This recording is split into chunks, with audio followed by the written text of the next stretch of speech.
마인크래프트의 창시자인 마르쿠스 페르손의 흥미로운 개발 여정을 탐구합니다. 이것은 단순히 성공한 게임의 이야기가 아닙니다.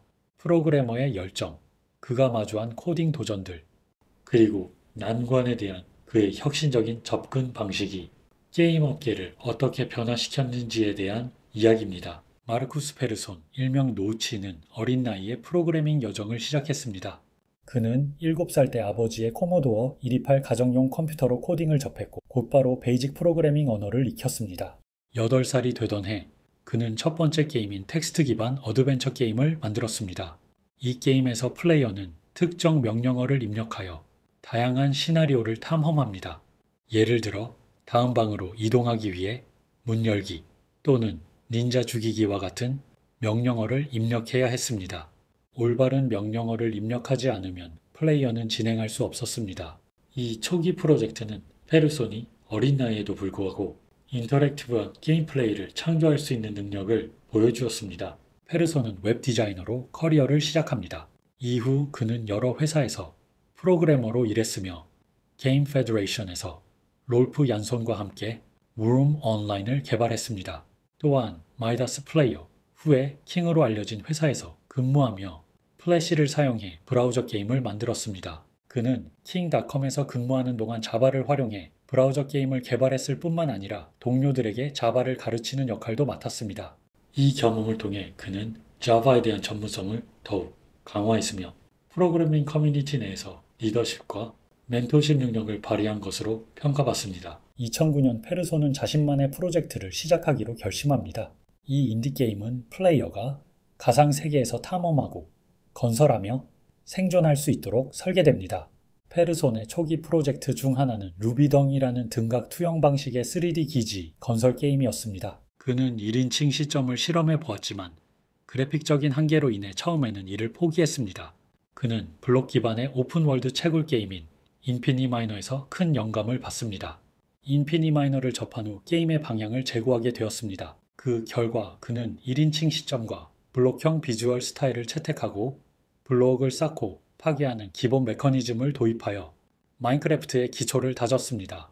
그러나 인피니마이너와 달리 페르손은 마인크래프트에 RPG 요소를 추가하고자 했습니다. 인피니마이너는 원래 팀 기반의 경쟁 게임으로 설계되었지만 많은 플레이어들이 점수 경쟁보다 게임 내에서 구조물을 건설하는 데 더 큰 재미를 느꼈습니다. 이러한 플레이어들의 행동은 페르손에게 큰 영향을 주었고 그가 마인크래프트를 개발하는 데 있어 중요한 영감이 되었습니다.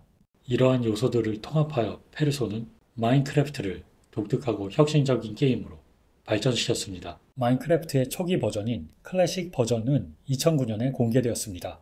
페르손은 웹사진 앨범 소프트웨어 회사인 J앨범에서 근무하는 동안 여가 시간을 활용해 개발을 진행했습니다. 마인크래프트는 주로 자바로 개발되었으며 그래픽 렌더링을 위해 일부 오픈GL을 사용하여 크로스 플랫폼 호환성을 가능하게 했습니다. 레드스톤 회로와 같은 다양한 게임 요소 간의 복잡한 상호작용을 처리하기 위해 유연하고 효율적인 게임 엔진이 필요했습니다. 페르손은 멀티플레이어 기능과 생존 모드 같은 요소들도 도입하는데 상당한 프로그래밍 노력이 필요했습니다. 초기 버전의 마인크래프트는 당시 하드웨어 성능의 한계로 인해 월드 크기와 성능에 제약이 있었습니다. 이에 페르손은 게임 코드를 다음과 같이 최적화하여 성능을 개선하고 더 넓은 게임 월드를 구현할 수 있도록 했습니다. 게임 세계를 청크라는 관리 가능한 섹션으로 나누어 필요한 부분만 로드하고 언로드함으로써 메모리 사용량을 줄이고 성능을 향상시켰습니다. 절차적 생성 기법을 활용하여 방대한 지형을 동적으로 생성함으로써 사전에 데이터를 저장할 필요 없이 저장 공간과 처리 능력을 절약했습니다. 그리고 자바 언어의 특성을 최대한 활용하고 코드를 최적화하여 다양한 하드웨어 환경에서 게임이 원활하게 실행될 수 있도록 했습니다. 페르손은 마인크래프트 커뮤니티와 적극적으로 소통하며 플레이어들의 피드백을 게임 업데이트와 기능에 반영했습니다. 이러한 협력적인 접근 방식은 게임의 빠른 발전과 높은 인기에 중요한 역할을 했습니다. 마인크래프트의 성공은 초기에는 입소문과 온라인 커뮤니티를 통해 이루어졌습니다. 페르손은 게임을 알파 버전에서 먼저 출시하고 플레이어들의 피드백을 바탕으로 점진적으로 개선해 나가는 전략을 선택했으며 이는 매우 효과적인 방법으로 증명되었습니다. 2010년 페르소는 마인크래프트 개발에 집중하기 위해 모장 스튜디오를 설립합니다. 당시 게임이 초기 단계에서 큰 인기를 얻자 페르소는 게임의 성공을 관리하고 발전시키기 위해 전담팀의 필요성을 느꼈습니다. 이를 위해 그는 이전에 킹닷컴에서 함께 일했던 동료인 야콥 포서와 협력하여 회사를 설립했습니다. 또한 회사 운영을 효과적으로 관리하기 위해 페르손의 이전 직장인 J-앨범의 매니저였던 칼 마네를 최고 경영자로 영입했습니다. 이러한 파트너십을 통해 모장 스튜디오는 초기부터 견고한 리더십을 구축할 수 있었습니다. 페르손은 지속적으로 새로운 기능과 콘텐츠를 추가하며 게임을 업데이트했고 발생하는 문제들을 신속하게 해결해 나갔습니다. 그는 게임 플레이 균형에 개발 자원을 투입합니다. 자원 채집, 건설, 전투 간의 균형을 맞추는 것은 중요한 과제였으며 이를 위해 신중한 설계와 코드 조정이 필요했습니다. 이는 플레이어들에게 더욱 몰입감 있는 경험을 제공하는 데 핵심적인 역할을 했습니다. 모장 스튜디오는 마인크래프트 브랜드를 확장하기 위해 상품화 및 라이센싱 계약을 체결하였으며 이를 통해 게임을 전 세계적인 타이틀로 자리잡게 만들었습니다. 2014년 게임 운영의 부담과 온라인에서 쏟아지는 부정적인 반응에 지친 페르소는 회사를 매각하는 것을 고려하고 있다고 트위터에 글을 올렸습니다. 그는 마인크래프트 개발에 직접 관여하지 않는 상황에서도 지속적으로 받는 부정적인 피드백에 좌절감을 느꼈습니다. 마이크로소프트는 모장 스튜디오와 마인크래프트 프랜차이즈를 25억 달러에 인수하겠다는 제안을 했습니다. 페르소는 새로운 프로젝트로 나아가고 싶다는 개인적인 이유와 규모가 크고 복잡한 게임을 관리하는 데 따른 어려움을 매각 결정의 주요 원인으로 밝혔습니다. 또한 그는 게임 운영에서 완전히 손을 떼고 싶어 했습니다.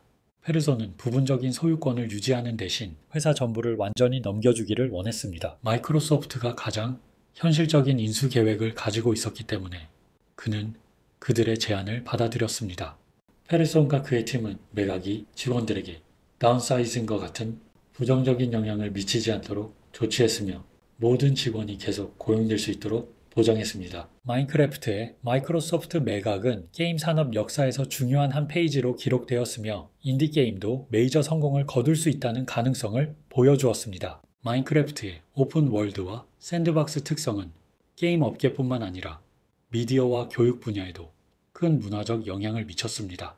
학생들은 마인크래프트의 오픈 월드 환경에서 자원을 관리하고 구조물을 설계하며 문제를 해결하는 과정을 통해 창의적 사고와 문제 해결 능력을 개발합니다. 마인크래프트는 다인수 플레이를 지원하여 학생들이 공동 목표를 달성하기 위해 협력하고 효과적으로 의사소통하는 능력을 배양합니다. 마인크래프트의 모딩 기능과 레드스톤 회로 시스템을 통해 학생들은 기본적인 프로그래밍 개념과 컴퓨터 과학 논리 구조를 배우며 컴퓨터 과학에 대한 이해를 높일 수 있습니다. 이러한 요소들을 통해 마인크래프트는 전 세계 교육자들에게 효과적인 교육 도구로 인정받고 있습니다. 또한 모든 커뮤니티가 게임의 콘텐츠와 기능을 확장하며 게임의 지속적인 발전과 장수에 기여하고 있습니다. 매각 이후 페르소는 모장 스튜디오와 마인크래프트에서 완전히 손을 떼고 새로운 프로젝트와 개인적인 관심사에 집중하게 되었습니다. 마르쿠스 페르손의 여정은 열정, 프로그래밍 노하우, 그리고 커뮤니티와의 소통이 결합될 때 얼마나 강력한 영향을 미칠 수 있는지를 보여주는 대표적인 사례입니다. 어린 시절의 프로그래밍 숙련부터 시작해 전 세계적인 게임을 만들어내기까지 그의 이야기는 수많은 프로그래머와 게임 개발자들에게 영감을 주고 있습니다. 코딩 난관을 극복하고 도전 과제와 문제를 해결하며 플레이어들의 피드백을 수용하며 개선하고 과감한 비즈니스 결정을 내린 그의 선택들은 오늘날 우리가 알고 있는 게임 업계를 형성하는 데 한 획을 그었습니다. 업계, 뉴스와 트렌드, 다른 관점과 인사이트를 가져오겠습니다. 시청해주셔서 감사합니다.